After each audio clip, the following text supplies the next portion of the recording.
Good day, this is Pastor Dominic from Evander Revival Center. I want to speak to you from the subject today, worship is warfare.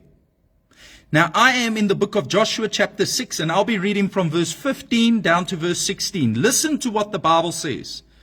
On the seventh day, they got up at daybreak, marched around the city 7 times in the same manner, except on that day they circled the city 7 times. The 7th time around, when the priest sounded the trumpet blast, Joshua commanded the people, "Shout, for the Lord has given you the city." In the book of Joshua, we read of how Joshua, the commander of Israel's army, has assumed leadership from Moses. Up until this point, Moses had been leading the nation of Israel. The nation of Israel had only known one leader for 40 years, and that was Moses. He was their leader for a whole generation.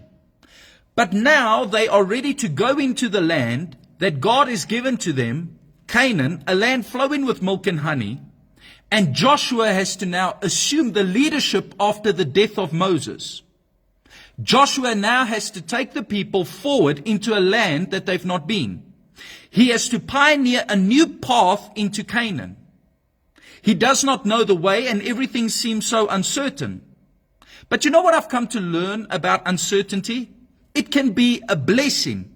Although it's not always nice, it can be a blessing because it forces us to turn to God. That's why 2 Corinthians chapter 5 verse 7 says, we walk by faith, not by sight. We can't go by what we see. We can't always go by our own wisdom or our own expertise. Sometimes that can be a hindrance, a limitation to our faith. We've got to be utterly and completely dependent upon God in all circumstances, in every season of life. Now, Joshua, if you know his character from the Bible, he was a man of action.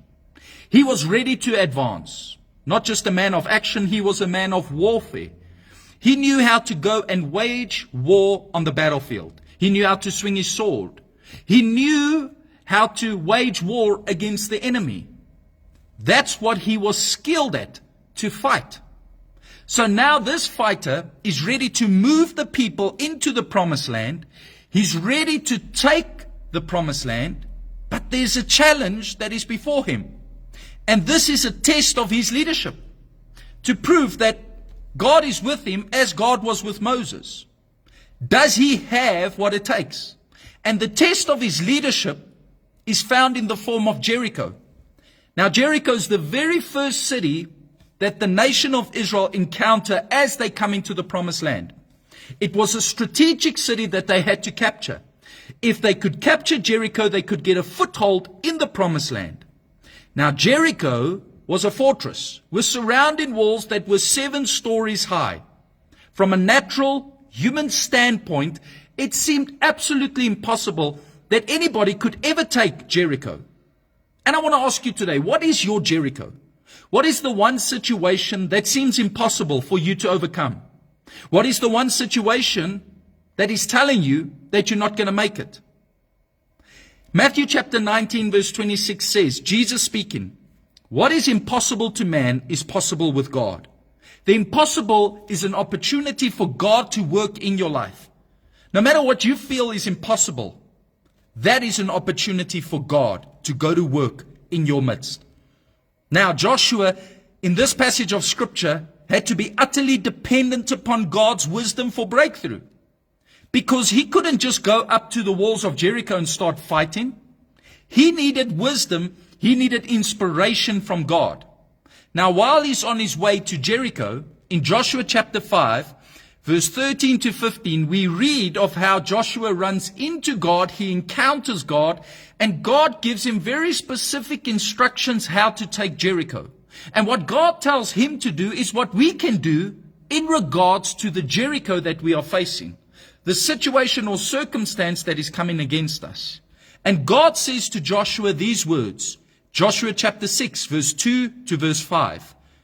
Then the Lord said to Joshua, "See, I've delivered Jericho into your hands, along with its king and its fighting men. March around the city with all the armed men. Do this for 6 days. Make 7 priests carry trumpets of ram's horns in front of the ark. On the 7th day, march around the city 7 times with the priests blowing the trumpets. When you hear the sound of a long blast on the trumpets, make all the people give a loud shout. Then the wall of the city will collapse and the people will go up, every man straight in. God tells Joshua, if you want to take your Jericho, you can't do it with your sword. You're going to have to do it with a shout. You're going to have to, Joshua, do what I tell you, even if it does not make sense. Even if it does not seem logical. Now I want to tell you, sometimes doing things by faith will make you look weird. It will not always make sense. But you can't go in this season by what makes sense. You've got to go by what God says. And being obedient to God might actually make you look foolish. So now Joshua has to speak to the people and tell the people what God said. And God said, every single day for 7 days we are to march around the city, and we are to march every single day around the city. But on the 7th day, not just once, 7 times. And on the 7th time, on the 7th day, as we marched around the city, then we are to give a shout. There needs to be a blow on the trumpet. The trumpet needs to sound. The priest must blow the trumpet. And as they do, the people must shout. And then God gave a promise. The walls will come tumbling down. In other words, if you're willing to shout, if you're willing to worship, if you're willing to worship while your Jericho's before you, God will bring the walls crumbling down. There's power in worship. And let me tell you something. I've learned this. If I worship God on credit, He always gives back to me with interest. There are times when I'm worshiping God for the breakthrough while I have not yet seen the breakthrough. There are times when I'm praising God and thanking God for an answer to my prayers, even though I don't see the answer. I have learned to walk by faith. I have learned that if I want to see the breakthrough, it starts with worship. It starts by glorifying God. You can't wait for the breakthrough to come before you start worshiping God. You've got to worship God now. And as you worship God, this is going to become your warfare in the spirit. Maybe in times past, you've used your sword. You've used your tongue. You've used your mind. You've used your expertise, your experience to get things done. But God is saying to you today, if you're willing to worship, if you're willing to give me glory, if you're willing to thank me, even though you don't see a manifestation of the promise, I will make the walls of your Jericho come down. I will give you the breakthrough you need. You will see that rebellious child come home. You will see the healing manifest in your body. You will experience the financial breakthrough. You will see an answer to the prayers that you have prayed. Can you worship God even though you don't see the breakthrough right now? They had to worship God before the walls came tumbling down. They had to worship God before they possessed Jericho. God told Joshua, I'm giving Jericho to you, but you've got to do what I say. And if you can just shout, if you can walk by faith, if you can just trust me, Jericho will be yours. Today I've come to tell you, no matter how big your Jericho is, no matter how impossible the situation is, if you're willing to do warfare in the spirit, if you're willing to worship God right now, and you're willing to make that your warfare, you're going to see the enemy be defeated. The enemy hates a Christian that worships. Why? Because a Christian that worships is busy going to war in the spirit. And they are tapping into a dimension that you cannot go to in the natural. And the enemy knows that's where he's defeated. The Bible says in Psalm 34 verse 1, listen to this. David speaking, I will bless the Lord at all times.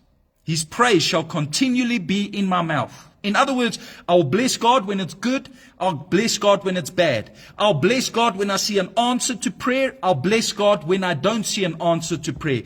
His praise shall continually be in my mouth. No wonder David was called a man after God's own heart. No wonder God continually gave breakthrough to David and he was able to slay the giant Goliath. Why? Because he was a worshiper. He knew how to do warfare with worship.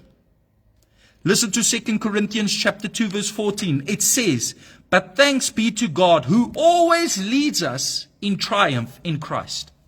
I've come to tell you, God has not called you to lose. But God is asking you, can you worship me? Can you praise me? Or are you going to go by your emotions? Are you going to go by how you feel? Are you going to go by how the situation looks and what people are saying?